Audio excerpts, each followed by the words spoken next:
ఓం శ్రీమాత్రే నమః.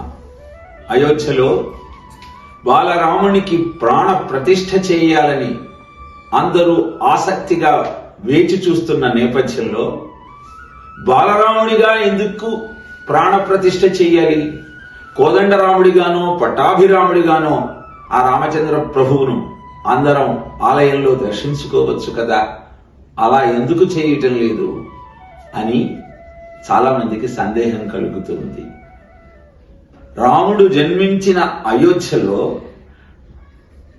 ఆ జగన్నాటక సూత్రధారిని జగత్పితను అందరూ దశరథుని వారసులులాగా మారి పిల్లవాడిగా చూడాలని అనుకుంటూ రామ్ లాలా అని పిలుస్తారు, బాలరాముడు అని పిలుస్తూ ఉంటారు.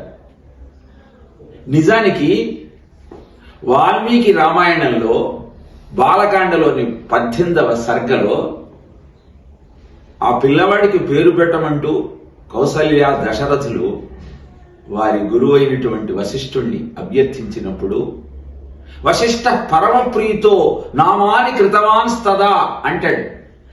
ఆ నలుగురు పిల్లలకి చాలా ఆనందంతో నామకరణం చేస్తూ రామా అన్న పేరును ఆ ప్రభువుకు నామకరణం చేస్తూ పొంగిపోయాట. విచిత్రం ఏమిటి అంటే రాముడి బాల్యాన్ని గురించి వాల్మీకి రామాయణంలో పెద్దగా చెప్పలేదు. 18వ సర్గలో నామకరణం చేసి 19వ సర్గలో విశ్వామిత్రుడు వచ్చి రాముడిని యాగ సంరక్షణార్థం తీసుకువెళ్లే ఘట్టంతో కథను ముందుకు కొనసాగిస్తాడు. కానీ మన అదృష్టం ఏమిటి అంటే ఆ రామచంద్ర ప్రభువు బాలుడిగా ఎలా అందరినీ అలరించాడో రామాయణ కల్పవృక్షంలో విశ్వనాథ సత్యనారాయణ వారు మనకు తెలియజేశారు. రాముడికి ఇంకా మాటలు పూర్తిగా రాలేదట. అప్పుడప్పుడే అమ్మా నాన్న అనే ప్రయత్నం చేస్తూ ఉన్నట్ట. రకారం సరిగా పలకటం లేదట. ఆ సమయంలో కౌసల్య బాలరాముడిని పిలిచి నీ పేరేమిటి అని అడిగిందట. తానో లాములు, తండ్రి పేరెవరయ్యా? దాచాతమాలాలు.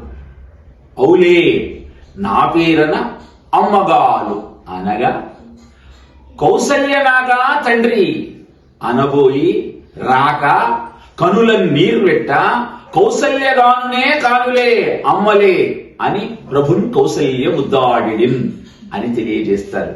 అంటే రకారం పలకటం రాక నీ పేరేమిటి అంటే రాముడు అనటం చేతకాక లాములు అని చెప్పి మీ నాన్నగారి పేరేమిటి అంటే దాచాతమాలాలు అని కౌసల్య మరి నా పేరేమిటి అని అడగగానే అమ్మగాలు అని చెప్పాట.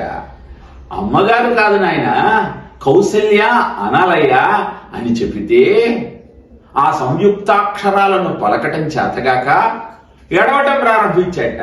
అప్పుడు కౌసల్య నా పేరు కౌసల్య కాదు నాన్న, అమ్మే అమ్మే అని దగ్గరికి తీసుకుని ముద్దాడిందిట.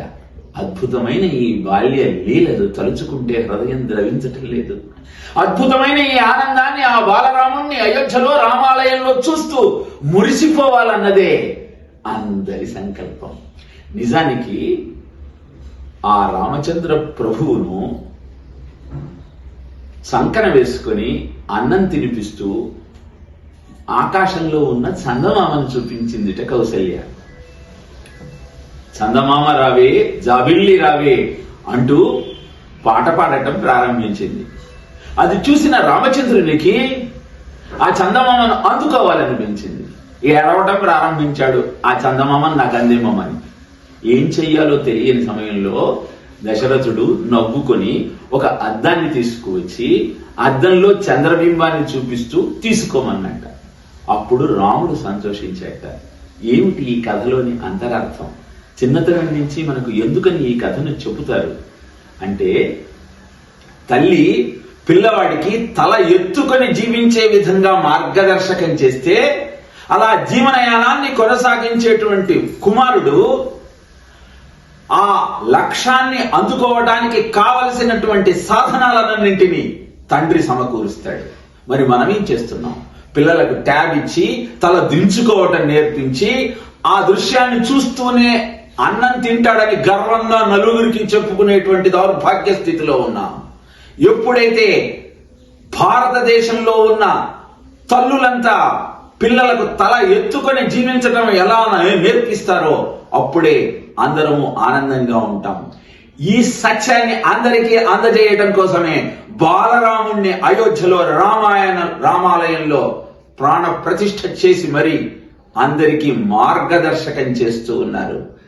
కీర్తిద్దాం, బాలరాముణ్ణి స్మరిద్దాం, జై శ్రీరామ్ అంటూ ముందుకు సాగే ప్రయత్నం చేద్దాం.